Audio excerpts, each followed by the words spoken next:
मेरे प्यारे साथियों नमस्कार। CB education with motivation YouTube channel में आप सभी का स्वागत है। सर्वप्रथम हमारी ओर से आप सभी को नए वर्ष 2023 की हार्दिक बधाई एवं शुभकामनाएं। हम आशा करते हैं कि आप सभी लोग इस नए वर्ष 2023 के लिए एक नया लक्ष्य, एक नया टारगेट तय कर चुके होंगे और आज वर्ष के पहले ही दिन से उस लक्ष्य की प्राप्ति के लिए एक नई ऊर्जा, एक नए जोश, एक नई उमंग के साथ जुट भी गए होंगे।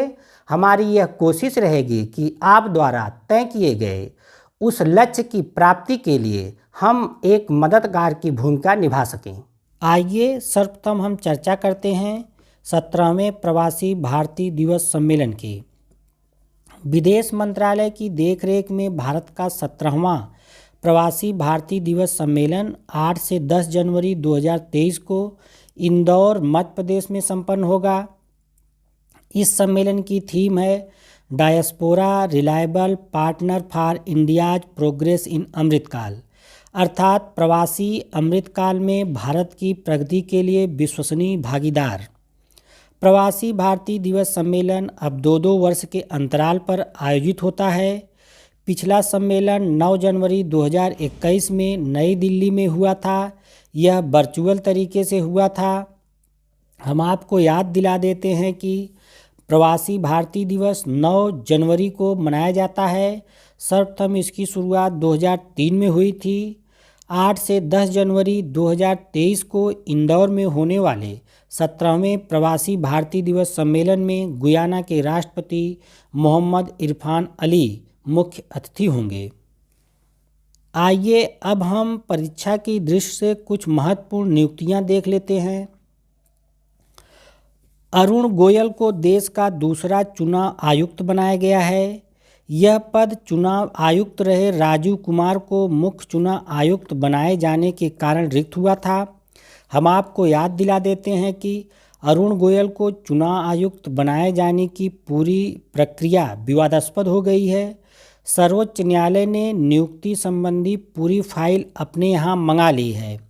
इस संबंध में मुख्य विवाद यह है कि अरुण गोयल, जो कि सचिव भारी उद्योग मंत्रालय के पद पर कार्यरत थे, इनकी सेवानिवृत्ति 31 दिसंबर 2022 को होनी थी, परंतु इन्हें 18 नवंबर 2022 को स्वैच्छिक सेवानिवृत्ति प्रदान कर दी गई। और मज़े की बात यह है कि 19 नवंबर 2022 को ही इन्हें चुनाव आयुक्त बना दिया गया। अगली नियुक्ति अरविंद बिरमानी को दी गई है। वरिष्ठ अर्थशास्त्री अरविंद बिरमानी को नीति आयोग का पूर्णकालिक सदस्य बनाया गया है।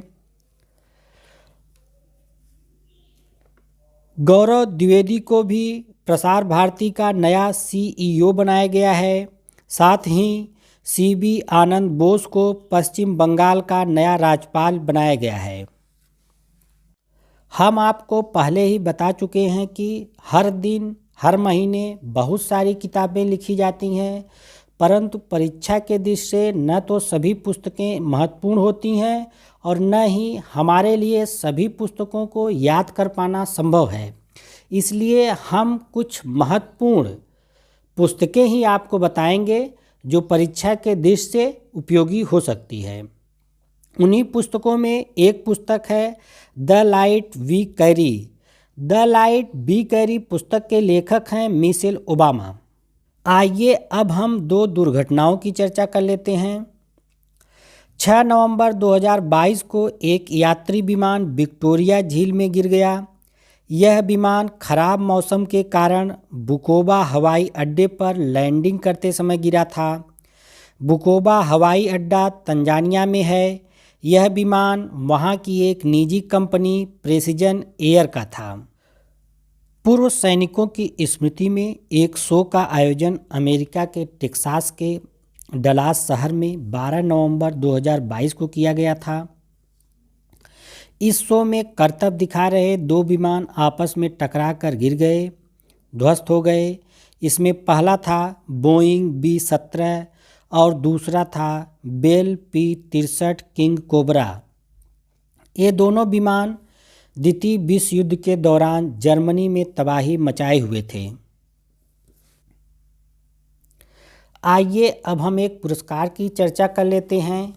संगीत नाटक अकादमी के 2019, 2020 व 2021 के पुरस्कार की घोषणा नवंबर 2022 में एक साथ की गई। 41 लोगों को यह पुरस्कार प्रत्येक वर्ष के लिए दिया गया है। आज़ादी के अमृत महोत्सव के उपलक्ष्य में एक नए पुरस्कार वन टाइम अमृत पुरस्कार की घोषणा अकादमी ने इसके साथ ही की। इस वर्ष वन टाइम अमृत पुरस्कार 75 वर्ष से अधिक उम्र के 86 ऐसे कलाकारों को दिया गया है जिन्हें भारतीय कला प्रदर्शन में अब तक कोई भी राष्ट्रीय सम्मान नहीं मिला है। इस पुरस्कार के तहत 1 लाख रुपया, ताम्रपत्र, अंगवस्त्रम प्रदान किया जाएगा। सभी 86 लोगों का नाम याद करना न तो संभव है और न ही परीक्षा के दृष्टि से महत्वपूर्ण है। उत्तर प्रदेश की परीक्षा के लिए 2 नाम महत्वपूर्ण हैं, उसे याद कर लीजिए, आपका काम हो जाएगा। पहला है उत्तर प्रदेश की पूर्णिमा पांडे को नृत्य कथक के लिए यह पुरस्कार दिया जाएगा। दूसरा है उत्तर प्रदेश के ही सुशील कुमार सिंह को नाट्य लेखन के लिए यह पुरस्कार दिया जाएगा। आइए अब हम राष्ट्रीय खेल पुरस्कार 2022 की चर्चा कर लेते हैं। राष्ट्रीय खेल पुरस्कार 2022 के अंतर्गत सबसे महत्वपूर्ण पुरस्कार है मेजर ध्यानचंद खेल रत्न पुरस्कार। देश का यह सर्वोच्च खेल पुरस्कार पहले राजीव गांधी खेल रत्न पुरस्कार नाम से जाना जाता था। पिछले वर्ष 2021 से इसका नाम बदलकर मेजर ध्यानचंद खेल रत्न पुरस्कार कर दिया गया है। यह पुरस्कार पिछले 4 वर्षों की अवधि में खिलाड़ी द्वारा खेल के क्षेत्र में शानदार और उत्कृष्ट प्रदर्शन के लिए दिया जाता है। इस पुरस्कार के तहत 25 लाख की धनराशि पुरस्कृत खिलाड़ी को प्रदान की जाती है। इस वर्ष यह पुरस्कार टेबल टेनिस के दिग्गज खिलाड़ी शरत कमल अंचत को दिया गया है। इस पुरस्कार की शुरुआत 1992 में हुई थी। 1992 में यह पुरस्कार विश्वनाथन आनंद, जो कि शतरंज के खिलाड़ी हैं, उनको दिया गया था। आइए अब हम सियोल शांति पुरस्कार 2022 की चर्चा कर लेते हैं। दक्षिण कोरिया के कल्चरल फाउंडेशन का वर्ष 2022 का प्रतिष्ठित सियोल शांति पुरस्कार 2022 वर्ल्ड वाइड वेब के खोजकर्ता तथा इस क्षेत्र में विशेष योगदान करने वाले टिम बर्नर्स-ली को दिया गया है। आइए अब हम मिस अर्थ 2022 की चर्चा कर लेते हैं। वर्ष 2022 की मिस अर्थ प्रतियोगिता का फाइनल फिलीपींस में मनीला में ओकाडा मनीला रिजॉर्ट में 29 नवंबर 2022 को हुआ। 89 देशों की प्रतिभागियों ने वर्ष 2022 की इस प्रतियोगिता में भाग लिया, जिनमें दक्षिण कोरिया की 24 वर्षीय मीना सिव चोई को मिस अर्थ 2022 का ताज मिला है। इस प्रतियोगिता में भारत का प्रतिनिधित्व Miss Earth India Vanshika Parmar ने किया था। आइए अब हम कुछ महत्वपूर्ण सैनिक अभ्यास की चर्चा कर लेते हैं। पहला है संयुक्त नौसैनिक अभ्यास मालाबार 2022। क्वाड के 4 देशों भारत, अमेरिका, ऑस्ट्रेलिया व जापान की नौसेनाओं का संयुक्त अभ्यास मालाबार 2022 जापान के योकोसुका बंदरगाह से सटे फिलीपाइन सी में 8 से 18 नवंबर 2022 के बीच संपन्न हुआ। भारतीय नौसेना के INS शिवालिक व INS कामोतो इस वर्ष के इस संयुक्त अभ्यास में शामिल रहे। अगला अभ्यास है संयुक्त अभ्यास गरुड़। यह अभ्यास भारतीय वायुसेना तथा फ्रांस की वायुसेना द्वारा अक्टूबर-नवंबर 2022 में जोधपुर एयर बेस पर संपन्न हुआ।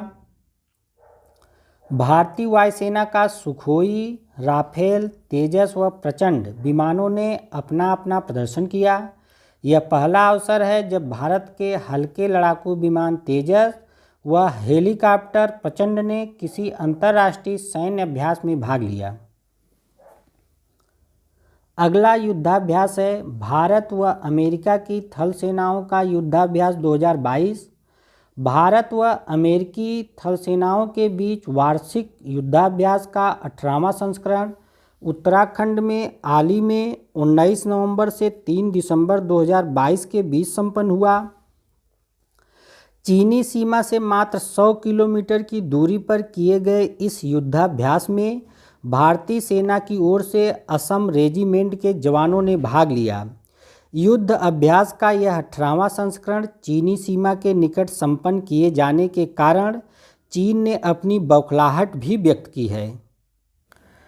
अगला युद्धाभ्यास है आस्ट्रा हिंद 2022। ऑस्ट्रेलिया व भारत की सेनाओं का यह संयुक्त अभ्यास राजस्थान में महाजन फील्ड फायरिंग रेंज में 28 नवंबर 2022 से 11 दिसंबर 2022 के बीच संपन्न हुआ। दोनों देशों के बीच इस श्रृंखला का यह पहला ही संयुक्त अभ्यास है। प्रतिवर्ष इसका आयोजन एक दूसरे के क्षेत्र में बारी बारी से किया जाएगा। ऑस्ट्रेलिया के आस्ट्रा और हिंदुस्तान के हिंद को मिलाकर इस सैन्य अभ्यास का नाम आस्ट्रा हिंद 2022 रखा गया है। आइए अंत में एक सैन्य अभ्यास और देख लेते हैं जिसका नाम है समन्वय 2022।